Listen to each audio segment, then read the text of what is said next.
The impact of climate change, Tunisia's grain harvest has declined by more than 50% in 2023 due to drought. Authorities say the country's grain harvest has blown this year by 60% to 250 tons due to an unprecedented drought. Now, the decline in the production is likely to deepen Tunisia's financial difficulties as it tries to clinch an international rescue package. The average grain harvest in Tunisia over the past decade has been 1.5 million tons compared to consumption of 3.4 million tons. Let's hear details of that in this report.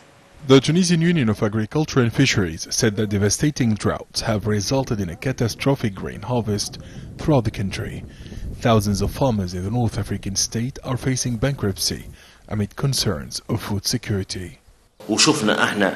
Rain-fed farming constitutes most of Tunisia's cropland. Farmers and farmhands are suffering due to climate change and rain scarcity. The sustainability of the grain production system is at stake. The whole system could collapse and affect food security. With domestic production insufficient to meet an annual consumer demand of 3.4 million quintals of grain, Tunisia depends on foreign imports to offset the imbalance.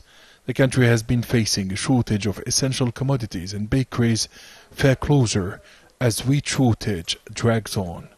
We cannot make bread without wheat. The quantities are insufficient in the market. The cost of running a bakery is high, while wheat is not available. Tunisian President Kais Saied has called on the United Nations Food and Agriculture Organization to do more to enable the release of strategic stocks of cereals to ease the growing global grain crisis.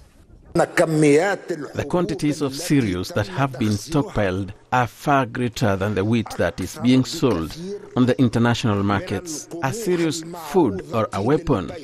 It seems that it has become a weapon, and this weapon has especially harmed those countries that are still described as developing countries. According to the Agriculture Department, the average grain harvest in Tunisia over the past decade has been 1.5 million tons, compared to a consumption of 3.4 million tons. Last year's harvest was 750,000 tons, and the North African country must import 95% of its grains in 2023. Tunisia and the African Development Bank have recently signed a loan agreement worth $87 million. The credit facility will be used to increase the country's strategic grain storage capacity from 2 to 3 months requirements and also to relaunch grain transport by rail. Adnan Shawashi, CGTN, Tunis.